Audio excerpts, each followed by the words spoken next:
So, yes, I'm on here live again today. Let me tell you, if you missed my live earlier, I came on live this morning. I was trying to get season 9 finale of the podcast out. I recorded it earlier this week. Nothing. I recorded it in the middle of the week. Corrupt file. It didn't upload. So I got up this morning. I said, okay, I'm going to record it before I go for my 2-mile run walk. And I do like this because I run some and I walk some. So that's like 6:30. So I was like, okay, I'm going to record at 6. I'm going to go at 7. No, it didn't work. So I went ahead and I just went and ran and walked and came back. Took a shower, laid down, said, okay, let me try it again. And it recorded it. It said it's processing it. And I was like, yes, okay. Nothing. So I was like, I'm going to do a live. I'm going to do a live and then I will download it and upload it or whatever I need to do to it. So here we go. Hey y'all, my name is Benita G. I'm the Education Concierge. I am the host of the Education Concierge Podcast. We have done 9 seasons of the Education Concierge Podcast. Some have been solo episodes, but mostly I have guests on. So this is the finale of season 9. Season 10 starts in September 2025. We try and go with the school year. So when school takes a break, we take a break. I did some batch recordings. And what I wanted to do was Q&A. So I said, okay, everybody, anybody, somebody, send me some questions. And we got about 20 different questions. But of course, we merged them because some of them were redundant and, not on purpose, but from different people. And so I have 6 questions about who I am, what I do, what is podcasting, how can I help you, that I want to answer as our season finale.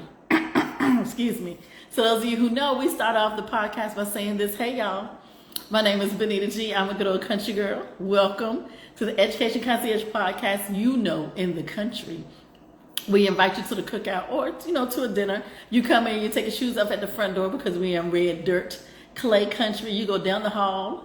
Wash your hands in the hall bathroom because you do not wash your hands in the kitchen sink because you're not cooking. You go ahead and dry your hands in those paper towels that we have in there and you come back and you sit down because it's your first time as a visitor, as a guest. You do not fix your own plate. We fix it for you. And then we always ask, do you want section plates or do you just want a regular plate? I want section plates. I want to mix whatever I want to mix myself. So sometimes I don't want my greens with my potato salad and sometimes I do. And we're going to fix you a nice tall glass of sweet iced tea. That's what we're going to do. So we're going to go ahead and get started. First, let me put my phone on Do Not Disturb. Because normally I am on the computer. There we go. Okay. So it still might disturb us. So I'm going to get it started. First question. Here we go. What inspired you to start the podcast and how has my mission evolved? So, first part is twofold. The first part is I started a podcast. I got the name for the Education Concierge because my friends would always call about education. And they wanted to know some facts, some questions, how to handle something. What should they say? Hey, Robles, math genius, extraordinaire guru. I saw the camp. It looks fun. Oh, my God. And so they were like, you're like our little education concierge. Like my friends would call me, family would call me. They still do. And I help them navigate through the education system, pre-K through college.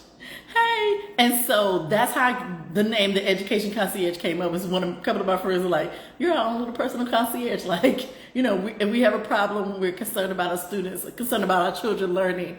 We know we can call you, text you, email you. I showed up. Then on the flip side, I have friends, my close friends, who are not in education. And they were like, girl, we're tired of talking about it. We're tired of hearing you talk about education. Start a podcast. And I was like, I think I will. So I decided to start a podcast because they were like, you talk way too much about education. You're a maverick. You're a disruptor. You already listen to podcasts. You have an audience. And over time, my mission evolved from what's wrong in education to highlight the possible possibilities we could do and are doing to fix the foolishness for the future of education. And we do it boldly. We go forth into the night, into the day, into the school, into the community center, and say, this is not the way. Move that to the side.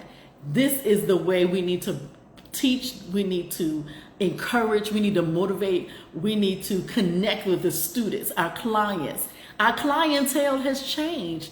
And so the podcast came because I wanted to give space for me to talk about it. Then I want to give space for other educators, parents, education adjacent companies to come on and speak about how do we disrupt, dismantle, and then move forward. So that's how I was inspired to start. My mission has evolved. It will continue to evolve. Like I don't believe in being stagnant. It will continue to evolve. We will continue to add, change, delete, reformat, and then bring you the best that I can with the Education Concierge Podcast. That was a good question. So the next question I have, it says, what tools or systems help me stay consistent with podcasting while running this business? Woo. Okay, it's a lot. And then I'm trying to narrow it down. So here we go. First tool I use is ChatGPT. Hey, that's my boyfriend. He for the streets though, because we all can use him. So I use ChatGPT, and I also use Gemini. I'm starting to use Perplexity, and I'm starting to understand a little bit more about Claude. So I use AI, artificial intelligence, assistive instruction, however you want to use it or however you want to name it. I use that, and I use it to develop blurbs, captions, content strategy, a workflow. I keep refining it. I never take the first answer. So if I tell ChatGPT or ask ChatGPT, I use the voice command a lot. It speaks back to me. If I say something to it and I'm like, yeah, we can do better. Or is that in my tone? Is that the style I want? Is this the clear, make this email clear and cohesive? I'm all over the place. The more I use it, the more he knows me or she knows me, or it's unisex, it's, they, I don't care what you call it, knows me, and I use that. So it's keeping with the C's. The next thing I use is Calendly. I've used Calendly from the jump for years now. I've seen it grow. I've seen it change. It has gotten better. I do pay for it because I use Calendly also for my business, global education concierge business. I also use it for when I'm working with micro schools or homeschool parents, when I'm working with transitioning teachers, like all of them use the same Calendly link, and they just have different things. When I do webinars, I just finished up helping a client get their social media done. We use the Calendly to schedule our meetings. Podpage. I use Podpage for guest intake. They put it in their bios, they put in their pictures, their headshots, and they sign a release form. The release form says I can use their picture, I can use their voice, I can use their video, I can use their biography in, as long as I'm using it for a podcast, the Education Concierge Podcast, they sign that to me. And that's all I use it for.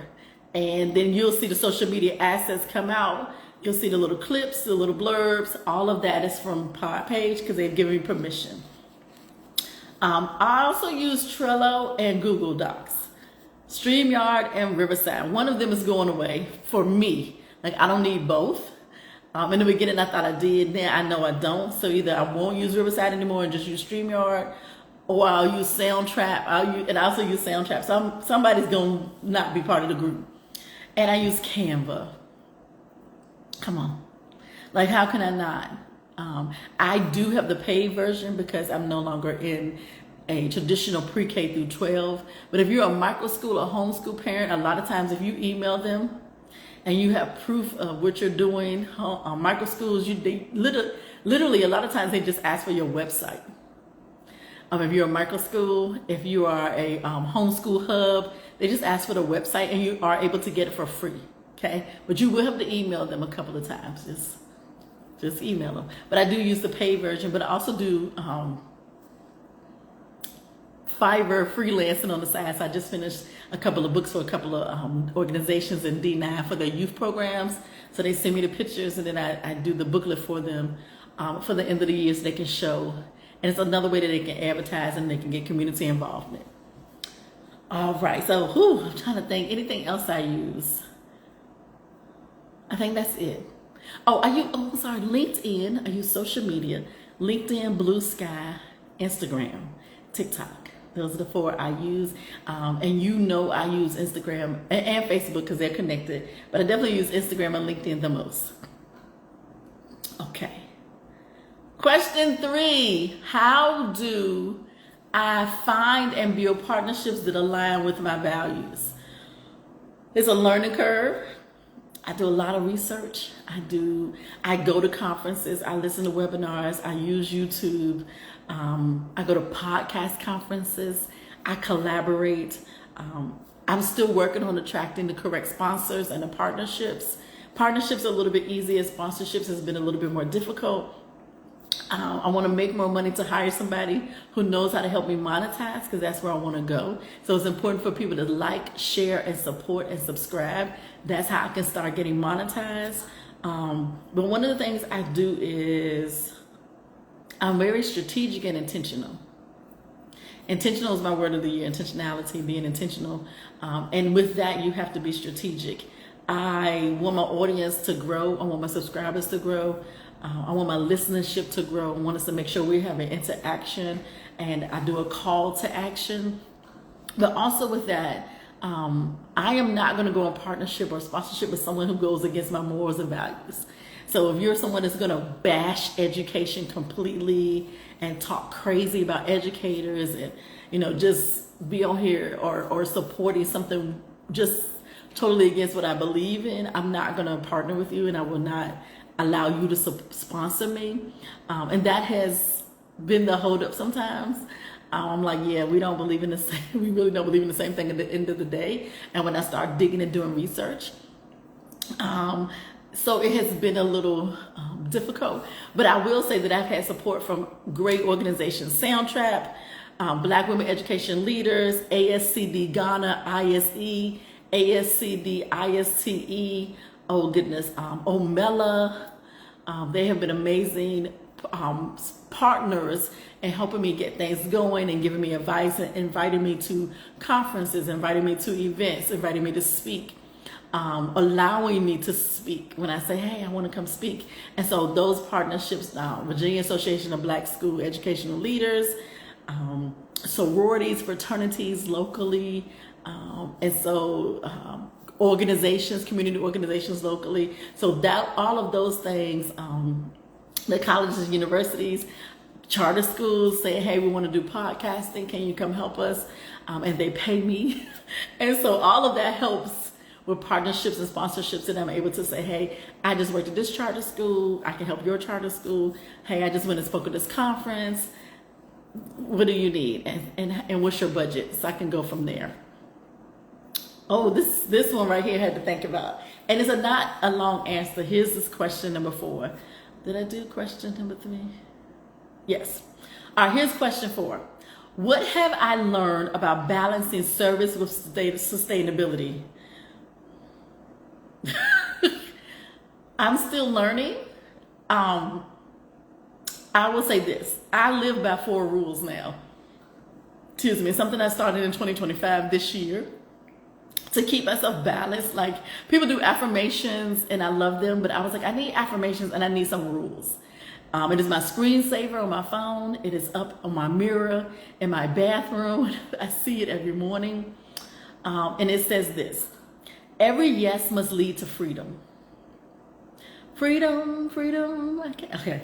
Every yes must lead to freedom. I'll unpack that later. Every dollar must serve my peace.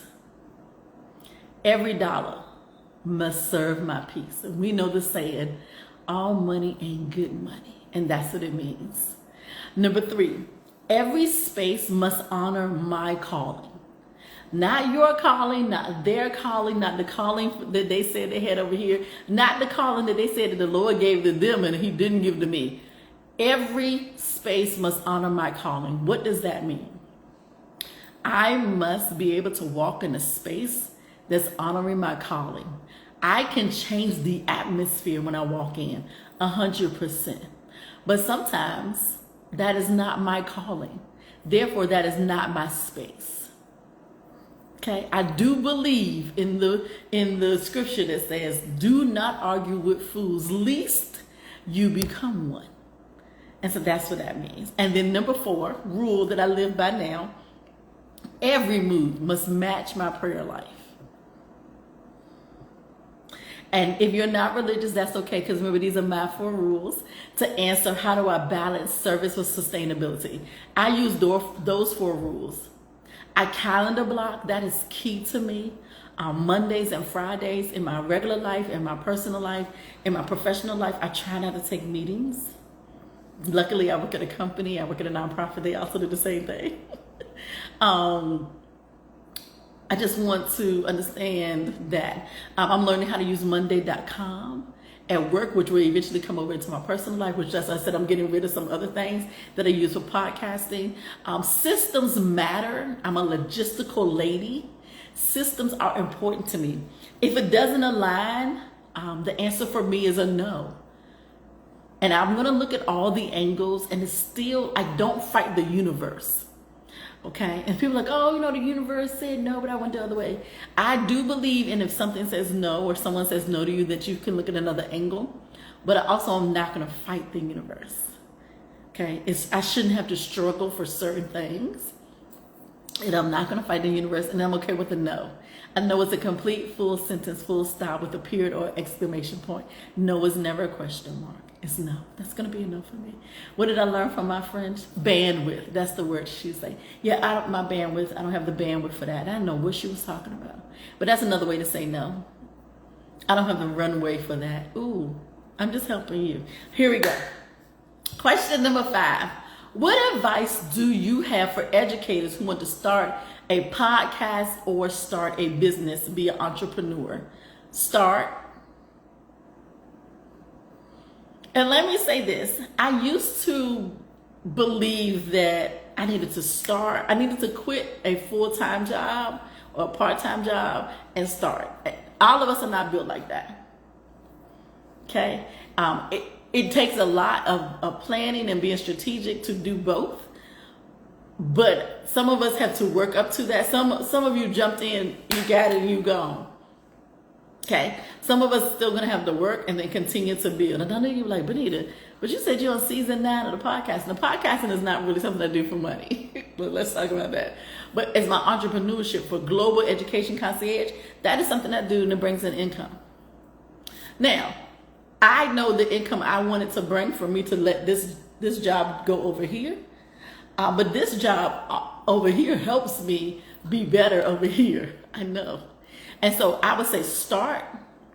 I would say don't let the fact that it's not perfect stop you from doing it. If you go back and look at my season 1, the guests were great. I had got the Kitty credit on there. I had great people on there. I always have great guests. But I didn't know what I was doing. It was too long, or my questions were but now season 9, I do know, but I kept going. So don't let perfection stop you from practicing and from doing and from starting. We all can go back to anybody's anything. That's why we love to see actors and actresses and musicians, their first time they were singing at 9 and their first movie or commercial at 19, and you're like, oh, that was horrible. They didn't stop. They kept going. Your voice is enough. And your voice is needed. And so when people say, oh, no, it's not another podcast, find your audience. Your audience is out there. They are waiting for you. Some audiences are large. Some audiences are small. I have learned that people listen to my podcast who never subscribe. Don't do that. And then when I go meet them somewhere, they're like, oh, you're on LinkedIn. You're always blogging. Or you're on LinkedIn. You're always posting. And I'm like, hey, okay, I listen to your podcast. Thank you. So don't think that you will not find your audience or you don't have an audience. You do, and they will find you. Look, there are people that podcast about mechanics, about sewing, about crocheting, about making movies, about horror movies, about everything. So podcasting is for everyone. You find your people and you find your voice, because your voice is enough. Entrepreneurship and podcasting for me has been liberating It has been lonely at times, and it gives me a sense of value, and then I allow that to be a platform for others to receive a sense of value and have a space to share. We need people to do that and to get that. And so my final thing I would say about that is, don't forget that you're going to be learning in public, and that's okay. You're going to be failing, you're going to be making mistakes in public, and you have to self-correct and self-direct in public, and that's okay. That's okay. And if anyone in the audience wants to be your manager or wants to be your editor or wants to help you, allow them to help you, but it's okay. If you're falling forward, it's okay. Falling backwards is okay too. Falling, we fall down. It's okay. All right. What's next for the podcast? I knew somebody was going to ask. Season 10 is called Legacy in Progress. And what does that mean? We're talking legacy in life right now, leadership and learning. So life, leadership, learning. We're going to dive deep into entrepreneurship, into systems that scale you, into education beyond the classroom. We're going to spotlight legacy makers across the globe. So we know we always do international. So that's where we're going with season 10. We're going to do some in person, because I don't do a lot of those. I don't think I've ever done one. In person, like we're sitting on the sofa and they're talking to me and we're doing our podcast episode about education. Oh, I'm excited. I'm so excited. And I will be traveling to some spaces and places to do those interviews. And anybody out there that you have a co-working space that you want to be, let it be an in-kind donation to the Education Concierge Podcast to use your space and then advertise that, please hit me up in my DMs. I would love to come to your space and have my guests join us there to record our podcast. So let me know. Yeah, that was 6, y'all. That was quick, but it wasn't. And so as I wrap up the season, I want to say this. Legacy isn't a moment, it's a rhythm. How we lead, how we love, and how we choose purpose when the path seems unclear is important. In season 9, we were about doing the work. It was loud, it was messy, it was meaningful, and it was on purpose. And that's just who I am. That's exactly who I am. And thank you for walking with me. If you started me in season 1, thank you. If you came in the middle, thank you. If you're just joining us, thank you. Go back, all the way back to season 1. We are on YouTube. I think season 6 or 7 starts on YouTube. Some of them don't have videos, you just have the picture. We've been on, it used to be Anchor, then Spotify purchased Anchor, so now it's on Spotify. So seasons 1 through 9 are always going to be on Spotify and Apple Podcasts. The Education Concierge Podcast. We have a new logo that's coming in season 10. Of course, Legacy and Progress is our title and our theme. And I'm just so excited. So pause, process, and proceed. I'm always going to tell y'all that. Pause, process, and then proceed. Your legacy is already in process. My name is Benita G. I will see you in September for season 10. Go back and listen. I'm gonna be throwing some little tidbits for you so you can go back and listen to all of the seasons. And the way I always end a season or a session or episode in season 9 is like this. My name is Benita G. I'm a good old country girl from Lawrenceville, Virginia. I attended Little Shallow Baptist Church on Otterdam Road in Jarrett, Virginia, where my pastor who baptized me was the former doctor. Was he a doctor? I don't know if he was a doctor, but Reverend Jacob Turner Jr., you better not say nothing about him ever. He was from Waverly, Virginia. He is gone on to the other side of glory. The doors of the church are open. And I always ask my guests to leave us with something inspirational, something that'll get us through the rest of the week until next time. So I'm going to give you something that's going to get you through the rest of the summer until after Labor Day. And this is it. Be who you are called to be, because the calling that God placed in your life, it was not a conference call. He called you. He told you. He purposed you. He built you. He shaped you.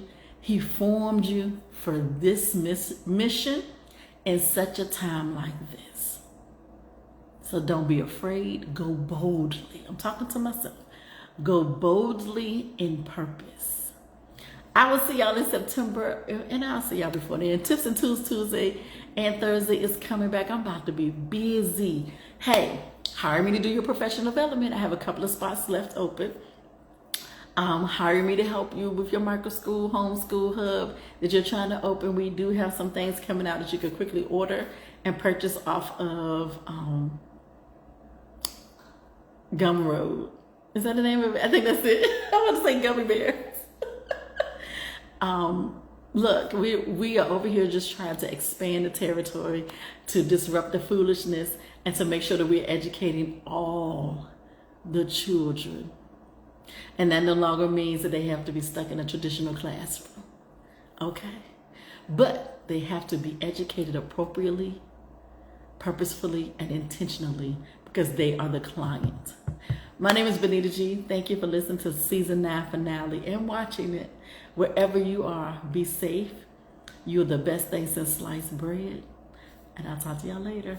Bye.